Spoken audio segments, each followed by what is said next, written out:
الخسارة حطمت كل أمال المصريين واتسمت بالنكسة، مرور ب100 يوم من حروب الاستنزاف.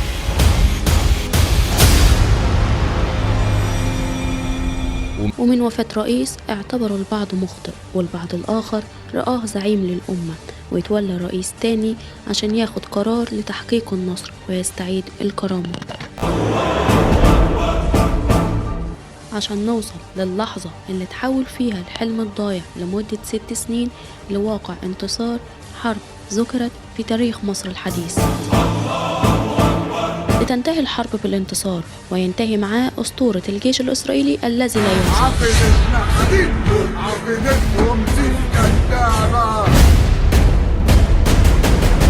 كتير بنسأل نفسنا ازاي مصر قدرت انها تنتصر في حرب اكتوبر على اسرائيل رغم تفوق اسرائيل علينا زمان، وهل هي مصر فعلا اللي قدرت تنتصر في حرب اكتوبر ولا اسرائيل اللي انتصرت؟ وان الاعلام كان مضلل طول السنين اللي فاتت دي. ايه هي حقيقة اهم واضخم حرب في تاريخ مصر؟ انا حنين الغريب ودي حكاية القصة. 73 أو العاشر من رمضان أو حتى حرب 6 أكتوبر، كل الأسماء دي معروفة إنها حرب 1973، وهي فعلا من أقوى الحروب اللي خاضتها مصر على مستوى أي حرب تانية هي خاضتها، وهي فعلا حرب الانتصار للمصريين والهزيمة للإسرائيليين. الحرب دي اللي كانت معمولة فيها كل خطوة بدقة وتميز كبير جدا. عملوا الجيش المصري عشان انتصر في 73، وفي بعض الأشياء اللي المعظم شايفها بسيطة زي اختيار شهر أكتوبر بالذات والساعة 2 الظهر لقيام الحرب حتى يوم 6 أكتوبر ما كانش صدفة أبدا. وقرارات الرئيس محمد أنور السادات اللي أخدها في سنة 1972 كانت من أهم القرارات اللي ساعدتنا في الانتصار. في عام 1972 كانت منظمة الدفاع في الجيش المصري بدأت تسترد قوتها، وده بعد عقد الشراكة بين مصر والاتحاد السوفيتي، وده حسب اللي قاله الفريق سعد الدين الشاذلي. لكن فجأة أمر الرئيس محمد أنور السادات وبدون سابق إنذار حتى بدون إخبار قيادات الجيش المصري بالاستغناء عن مجهودات وتعاون الاتحاد السوفيتي، ودي كانت كارثة بكل المقاييس. بس في الحقيقة الرئيس السادات كان عاوز يوهم الإسرائيليين بأنه مش هيحارب، وبدأ يصرح للغرب بالاتفاق ده بأنه بيفكر يعمل معاهدة سلام مع إسرائيل، وقدم مقترحات بكده فعلا من عام 1972 لمايو 1973، وده عشان سلاح المخابرات المصري ينجح في تكملة خطواته، وانه يبين للإسرائيليين ان مصر لسه منهكة وهتفضل منهكة ومفيش خوف من جيشها. بس القرار ده وفقا للي قاله الشاذلي فالحركة دي سببت أعباء شديدة عليه، وده عشان خروج السوفييت معناه فقدان 30% من قدرة المنظمة الدفاعية في سيناء، وانسحاب 120 طيار محترف مسجلين عدد رهيب من ساعات الطيران، وقادرين كمان على التحليق بالمقاتلة ميج 21، وإنهم كانوا مسؤولين عن تشغيل 20% من كتائب صواريخ أرض جو. ده غير ان السوفييت قرروا ياخدوا معاهم المعدات الالكترونيه بتاعتهم ورفضوا العروض من مصر، وهي ان مصر تشتريها، وتحججوا بانها متطوره ولو وقعت في ايد الجيش الاسرائيلي هتقدر الولايات المتحده ساعتها انها تعرف تقنيتها، وده هيأثر بالسلب على الاتحاد السوفيتي. وقتها بدأ اللواء محمد حسني مبارك في إعداد القوات الجوية وتأسيس سلاح الطيران بشكل احترافي، لكن كان بيعاني في نقص حاد من الطيارين. وبالصدفة كان بيزور مصر نائب رئيس كوريا الشمالية مع نائب وزير الدفاع الجنرال زانج زونج، فاصطحب اللواء سعد الدين الشاذلي الجنرال الكوري إلى منطقة الجبهة وعرض عليه فكرة إنه يزود مصر بعدد من الطيارين يكونوا قادرين على التحليق بالطيارات ميج 21، وقدر انه يقنعهم ان القتال ضد اسرائيل هيساعد الطيارين الكوريين في حربهم الباردة ضد الكتلة الغربية، وبالفعل وافق على طلبه، واقترح عليه الجنرال الكوري انه يزور كوريا الشمالية ويختار الطيارين من هناك، وبالفعل يرجع بيهم سعد الدين الشاذلي في عام 1973 ومعاه الطيارين الكوريين اللي اثبتوا جدارتهم، وبكده تتحل المشكلة المهمة.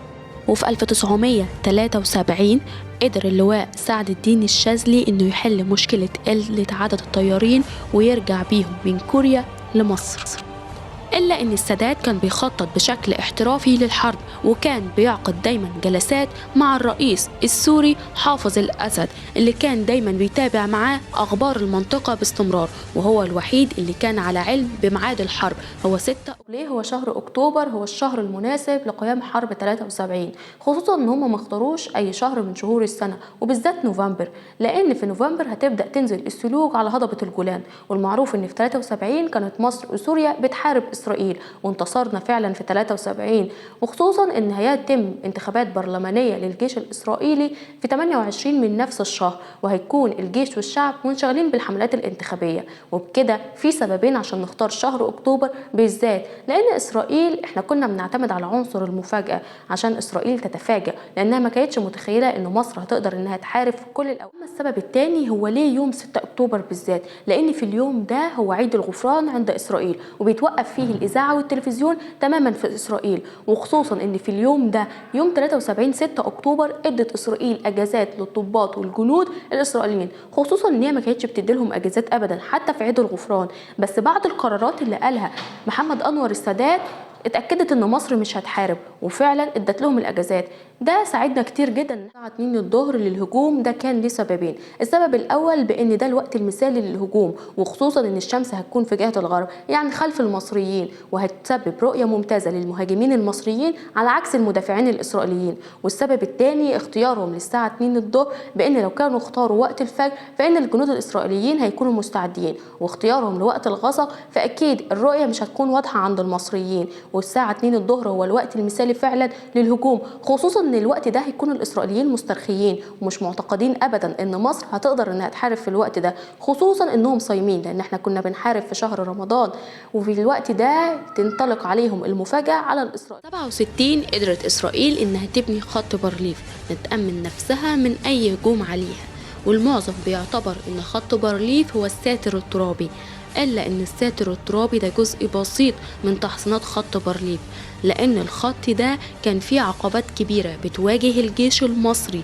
وصممتها إسرائيل عشان تمنع أي هجوم عليها، وهو إنه كان مزروع فيه أنابيب في مياه القناة، أنابيب فيها مادة النيبار، وهي مادة حارقة بتحرق المياه، بتوصل درجة الحرارة فيها ل 700 درجة مئوية لمدة ما بين من 20 ل 30 دقيقة، يعني حرفيا عاوزة تحرق أي جندي هيعدي في القناة. أما الساتر الترابي نفسه كانت فكرة نائب رئيس الأركان الإسرائيلي حين بارليف، لأنه مبني على زاوية ميل 60 درجة، في بعض الأماكن كان 90، وارتفاعه من 20 متر تقريبا ل 30 متر في بعض النقاط، يعني مستحيل عبوره من خلال الدبابات والمدفعيات والمدرعات نهائيا، وحتى الجنود صعب إنه يعبروه إلا باستخدام الحبال. وبعده هنلاقي في المرحلة الأخيرة من خط بارليف هو خط خرساني شديد التحصين على طول 160 كيلو متر بامتداد قناة السويس، والخط الخرساني كان بيحتوي على 36 نقطة عسكرية، مسافة ما بينهم لا تزيد عن 1 كيلو متر، وكل نقطة في الحرب كانت فيها مجهزة بكل الأسلحة، يعني مستحيل حتى عبورها. وكان عبور خط بارليف شيء مستحيل، وده بشهادة الخبراء العسكريين من جميع الدول، لدرجة ان بعضهم ادعى وقال ان عبور الخط هيحتاج القنبلة الذرية، وده اللي خلى موشي ديان يشعر بالفخر ويقول: لقد انتهينا من بناء هذه الصخرة التي ستتحطم عليها عظام المصريين، وسيكون مقبرة جماعية للجيش المصري إذا فكر أحدهم في عبوره. بمعنى أصح الخط هيكون شبه أسطورة في العبور، ومحدش من العرب كان بيفكر حتى فيها، لحد ما قدر انه يتوصل المهندس المصري المقدم باقي زكي يوسف لخطة لتدمير هذا الخط. وقال باقي زكي: في حالة ان الساتر الترابي شرق القناة فالمطلوب لفتح الثغرات به هو توجيه مدافع مياه مضغوطة لتجري رماله الى قاع القناة، وعن طريق هذه الثغرات يتم العبور المركبات والمدرعات الى عمق سيناء. وانهى كلامه الى قائده قائلا ان ربنا سبحانه وتعالى خلق الازمة وخلق معاها الحل، وفي الحقيقة دي كانت خطة جهنمية لانها تحتاج 3 ساعات بس. واللي ما يعرفوش البعض ان تم التجربة لعبور الساتر الترابي ده لان طلب قائد المهندس باقي زكي بانه يعرض ليه التجربة، فبنى الجيش المصري ساتر ترابي يشبه خط بارليف في جزيرة الملاح بالإسماعيلية، وكان مصمم المقدم باقي زكي مدفع مائي فائق القوة، وبدأوا يجروا عليه أكثر من 300 تجربة في سنة 1969 ل 1972. ولما اتأكدوا إنها فكرة ممتازة طلبوا من شركة ألمانية إنها تصنع عدد من المدافع المائية يشبه بتاع المقدم باقي زكي، وقدروا إنهم يقنعوهم بإنهم محتاجينهم لإطفاء الحرائق. بدأت ساعة الحرب. في الساعة 2 الظهر بدأت الطيارات المصرية إنها تضرب المطارات ومراكز القيادة ومحطات الرادار والإعاقة الإلكترونية وبطاريات الدفاع الجوي والمدفعيات والنقاط الحصينة في خط بارليف. وفي نفس الوقت كانت سوريا بتحارب في الجولان. وكمان قال حسني مبارك للسادات إن قدرت الضربة الجوية بنسبة 95% من أهدافها، واستشهد 6 طيارين. وبعدها ب5 دقايق بدأت المدفعية المصرية على الجبهة الغربية إنها تدمر التحصينات الإسرائيلية الموجودة في شرق القناة استعدادا لعبور المشاة. ومن شدة التفجيرات اللي أصابت العدو الصهيوني قفل الجنرال إيرل شارون المكالمة في وش القائد بتاعه وقال له وهو بيبكي: دعني وشأني، أنا هنا في قلب الجحيم. وبعدها تسللت فرقة الصاعقة المصرية مع المهندسين عشان يسدوا فتحات أنابيب النيبال في مياه القناة. في تمام الساعة 2 الظهر كان 200 ضابط مصري مع 30,000 جندي عبروا القناة. وبعدها اشتغل المهندسين في فتح الساتر الترابي لإتمام مرور الدبابات والمدرعات. وفي 7 أكتوبر كان تم النصر على إسرائيل ورفع العلم المصري